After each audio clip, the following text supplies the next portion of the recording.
Imagine a world where a single city commands the power to shape continents, influence languages, and build roads that stretch thousands of miles.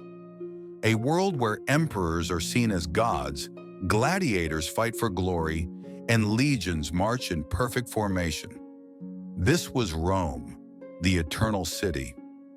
The story of the Roman Empire is one of ambition, brilliance, violence, and ultimately decline. In the next few minutes, we'll travel across centuries, from the birth of Rome, through its rise as a republic, into its imperial glory, and finally to its slow and painful fall. Our story begins around 753 BCE with the legendary founding of Rome by Romulus and Remus, twin brothers raised by a she-wolf. Whether myth or fact, Rome grew from humble beginnings into a small city-state nestled along the Tiber River. For centuries, Rome was a monarchy ruled by kings. But in 509 BCE, the Romans overthrew their last king and established a republic, a government led by elected officials and guided by a senate. This republic became the foundation for Roman law, military organization, and civic identity. As Rome expanded through alliances and wars, it encountered powerful rivals. The most famous of these was Carthage, a wealthy city in North Africa. The three Punic Wars between Rome and Carthage were brutal, and Hannibal's crossing of the Alps with war elephants is still legendary. But in the end, Rome emerged victorious, and Carthage was destroyed. With dominance over the Mediterranean, Rome's wealth and power exploded. But so did internal tensions. The Republic became unstable as generals like Julius Caesar gained power and loyalty from their armies rather than the Senate.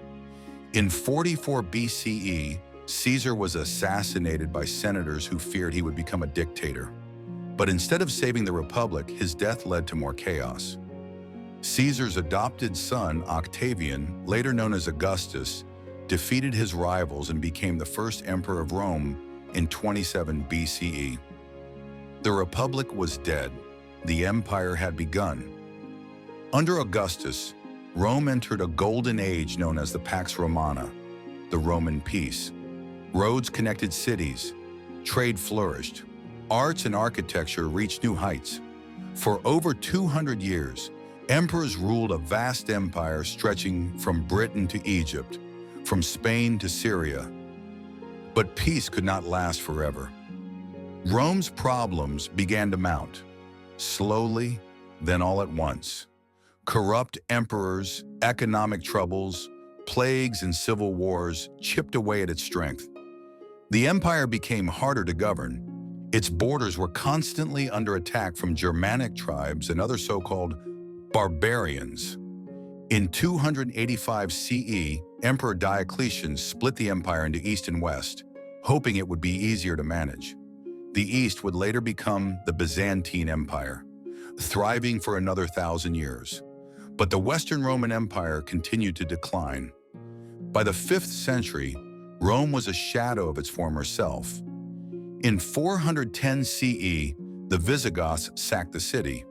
In 476 CE, the last Roman emperor in the West, Romulus Augustulus, was deposed by a Germanic chieftain. The Western Roman Empire had fallen, but Rome never truly disappeared. Its language, Latin, became the root of many modern languages. Its laws influenced legal systems. Its architecture inspired cathedrals and capitals. And its memory, its glory and its warnings, echoed through history. Rome rose through discipline, innovation, and unity. It fell through division, complacency, and corruption. And perhaps that's the greatest lesson it leaves behind, that even the most powerful empires can fall, not from a single blow, but from within. That was the rise and fall of the Roman Empire. Thank you for listening to Explained Under 5 Minutes. If this episode helped you find a little more clarity, consider subscribing and sharing with someone who could use it too. Until next time, stay strong, stay present, and stay curious.